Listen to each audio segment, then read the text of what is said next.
कहानी है मेरे एक दोस्त की जिनका नाम है कुमार साहब। तो हुआ यूं कि कुमार साहब की एक बेटी है 6 साल की जिसका नाम है त्रिशा। एक शाम त्रिशा दोपहर 3 बजे के आसपास अपने घर के बाहर कहीं खेल रही थी और उसके बाद वो कहीं पर खो गई। लोग बताते हैं कि उसके घर के बाहर से बारात निकली, एक शोर हुआ और उस शोर के बाद उसकी मम्मी ने उसे आवाज़ दी और उसका कुछ अता पता नहीं चला। 6 घंटे हो गए थे, त्रिशा का कोई पता नहीं था। पुलिस में रिपोर्ट की जा चुकी थी, पुलिस अपना काम कर रही थी, लेकिन त्रिशा का कुछ भी अता पता नहीं था। कुमार साहब का रो रो कर बुरा हाल था, उनकी वाइफ भी परेशान थी। इस बीच पुलिस ने करीब 8 बजे के आसपास घर पर फ़ोन किया और बताया कि उन्होंने त्रिशा को किसी शख्स के साथ देखा है।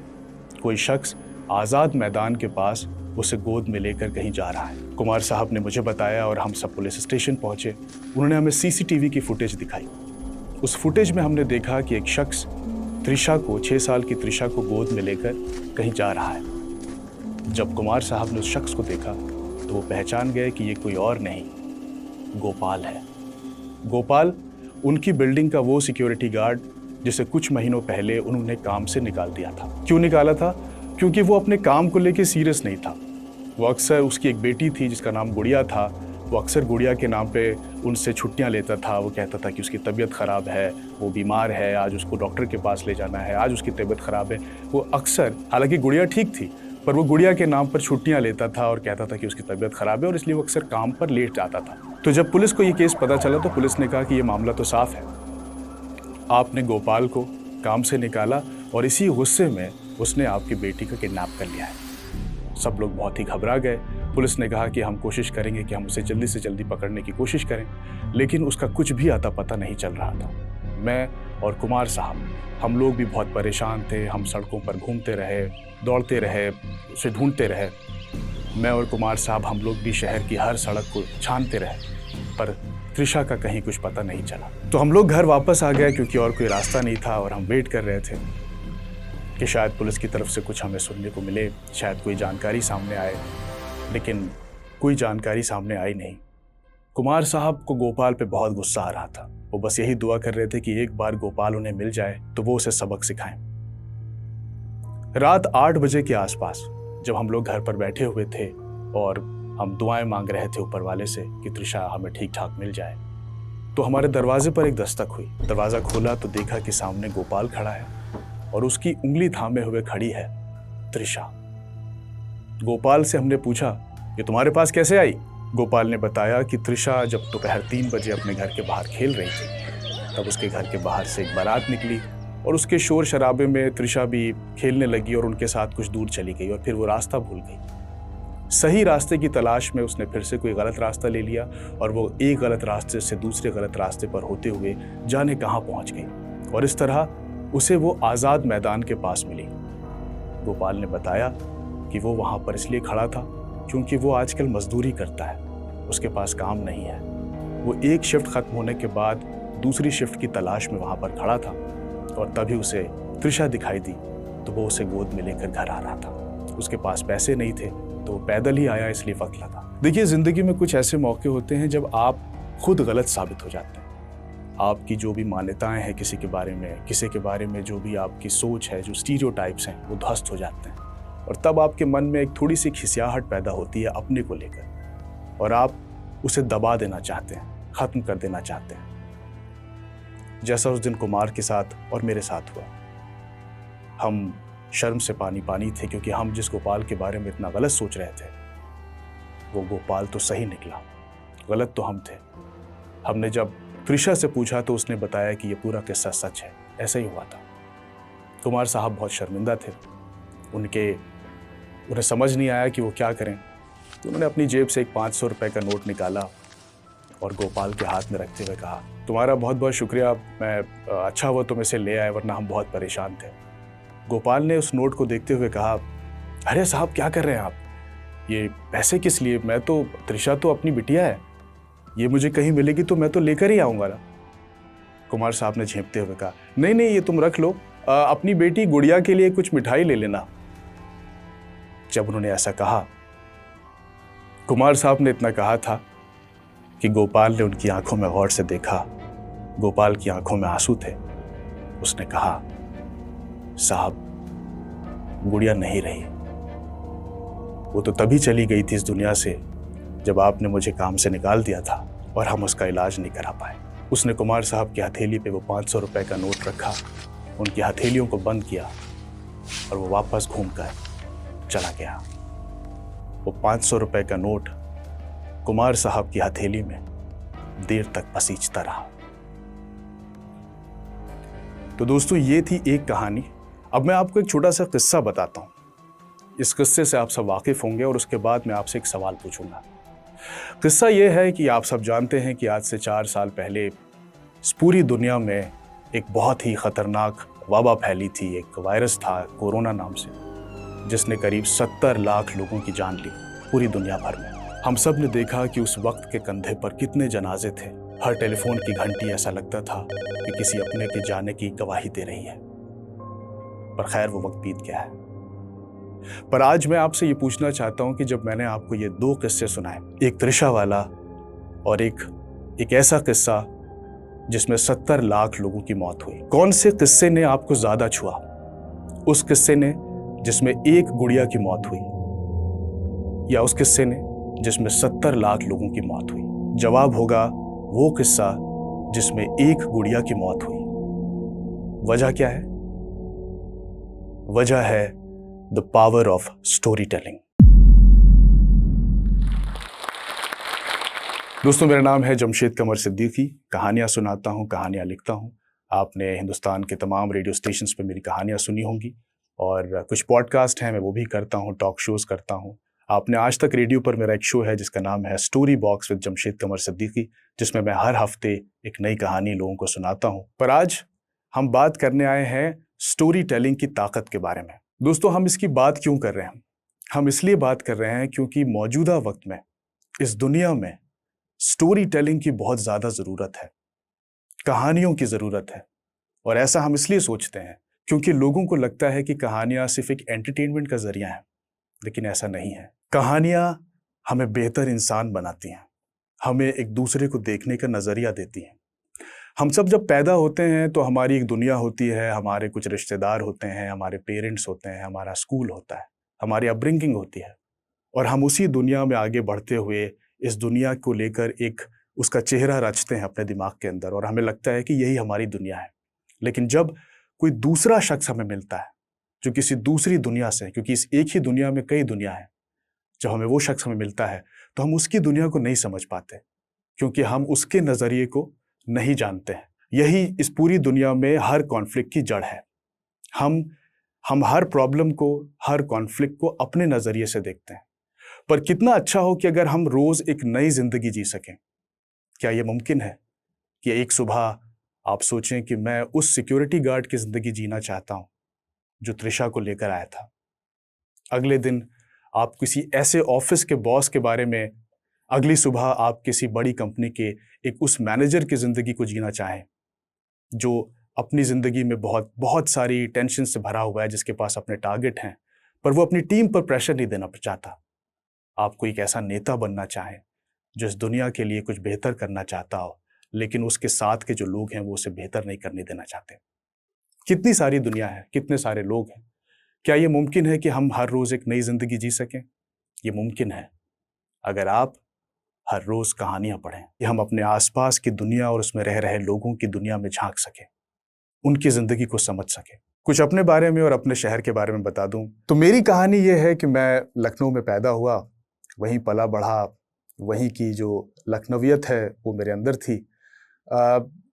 मैंने एक प्राइवेट स्कूल से पढ़ाई की और उस वक्त वही सपने थे जो आमतौर पे बच्चों के होते हैं। कभी मैं पायलट बनना चाहता था, कभी मैं कुछ और बनना चाहता था, कभी मैं फायर ब्रिगेड का एक ऑफिसर बनना चाहता था, क्योंकि मुझे लगता था कि जलते हुए मकानों में घुसकर आग बुझाना बहुत एक्साइटिंग होता होगा। कभी मैं कुछ और बनना चाहता था। पर जब मैंने होश संभाला तो मैंने ये पाया कि मेरे घर वाले चाहते हैं कि मैं इंजीनियर बनूं, पर मैं इंजीनियर नहीं बनना चाहता था, मैं कुछ और करना चाहता था। प्रेशर था क्योंकि लोगों ने कहा, घर वालों ने कहा कि इंजीनियर बन जाओ क्योंकि इसमें बड़ा स्कोप है। ये लाइन आजकल एक चुटकुले की तरह इस्तेमाल होती है, पर उस दौर में ये हर मध्यम वर्गीय परिवार के लिए एक सच था और वो चाहते थे कि मैं भी इंजीनियर बनूं। मैंने कोशिश भी की, पर जब मैंने होश संभाला तो मुझे अंदाजा हुआ कि इंजीनियरिंग मेरे लिए नहीं है। मैं किसी और काम के लिए हूँ। मेरा वो इंटरेस्ट नहीं था। जाहिर है ये परिवार वालों को बताना कि मुझे इंजीनियरिंग नहीं करना है एक थोड़ा मुश्किल काम था, पर अगर आपके अंदर लगन हो और आप कोई चीज़ पूरे दिल से ना करना चाहें तो पूरी कायनात आपको वो नहीं करने देती है, आपको बचा लेती है। तो मुझे भी इंजीनियरिंग से बचा लिया गया। पर मैं क्या बनना चाहता था? मैं बनना चाहता था जर्नलिस्ट।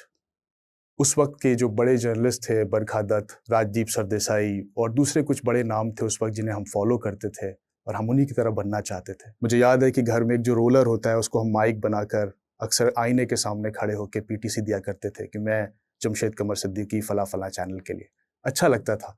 वही एक एस्पिरेशन थी। हम टीवी पर लोगों को देखते थे कि लोगों की मदद करते हैं, उनकी वो कहानियां दुनिया के सामने लाते हैं जो वो खुद नहीं कह सकते।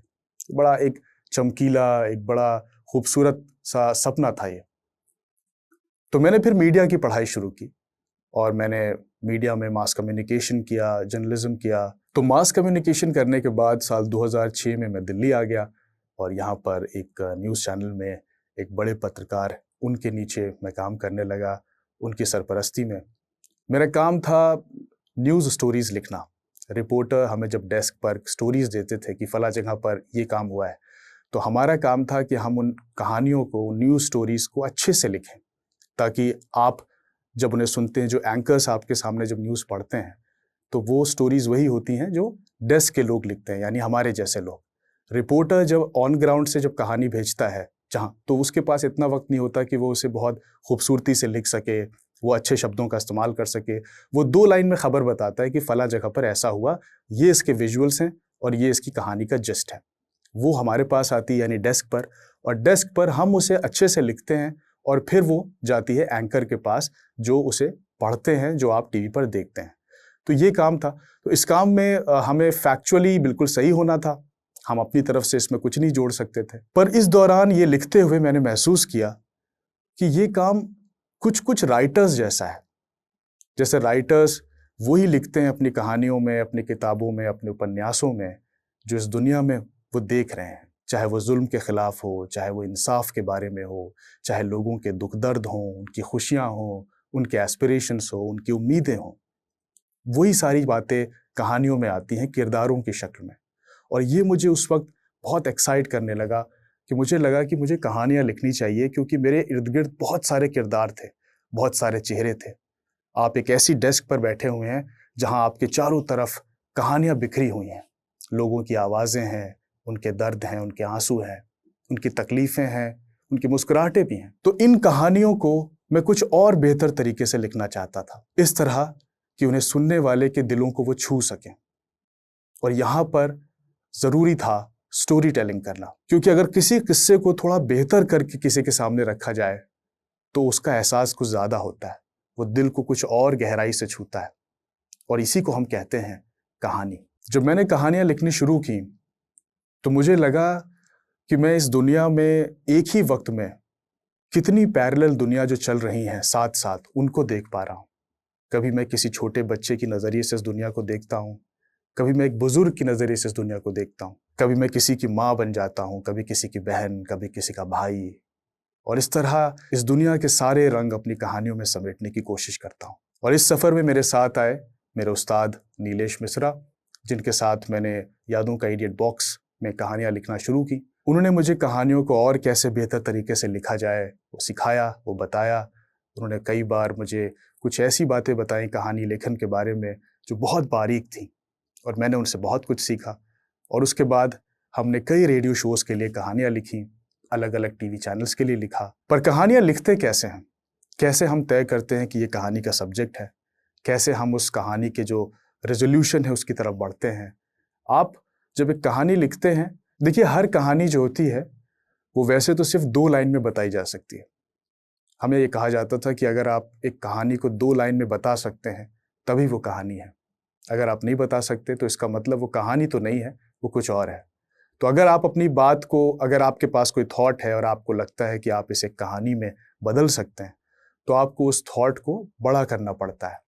उसको एक पूरी दुनिया रचनी पड़ती है, उसमें किरदार डालने पड़ते हैं, सिचुएशंस क्रिएट करनी पड़ती है। आपको ये तय करना पड़ता है कि आपका किरदार दुनिया के किस हिस्से में रहता है, उसकी उसकी दुनिया में कौन कौन है, उसकी ज़बान क्या है, उसकी ज़िंदगी के कॉन्फ्लिक्ट्स क्या है, उसके इमोशनल पहलू क्या हैं, और वो उसी तरह से बोलता है, वो उसी तरह के उसके डायलॉग्स होते हैं, उसी तरह का एक एक्शन लेते हैं। पर यहाँ पर एक बारीक बात है जो मैं आपको बताता हूँ कि आपके किरदार आपसे अलग नहीं हो सकते। जो थॉट सेंटर है, मेरा दिमाग है, जहाँ से सारे थॉट्स आ रहे हैं, जहाँ से हम किरदार बना रहे हैं, जहाँ हम सिचुएशन क्रिएट कर रहे हैं, उनकी भाषाओं को बना रहे हैं, वो तो एक ही है। तो जो मेरी कहानी का विलन होगा या मेरी कहानी का जो हीरो होगा, वो वैसा ही होगा जैसा मैं हूँ। वो कुछ हद तक मैं उसे क्रिएट कर सकता हूँ, उसकी ज़बान बदल सकता हूँ, उसकी बोलचाल बदल सकता हूँ, उसको एक अलग सिचुएशन दे सकता हूँ। पर किसी एक मुश्किल सर्कमस्टांस में वो वही करेगा जैसा मैं सोचता हूँ, क्योंकि वो मेरी कहानी का हीरो या विलन है। तो कहानियाँ इसी तरह गढ़ी जाती हैं।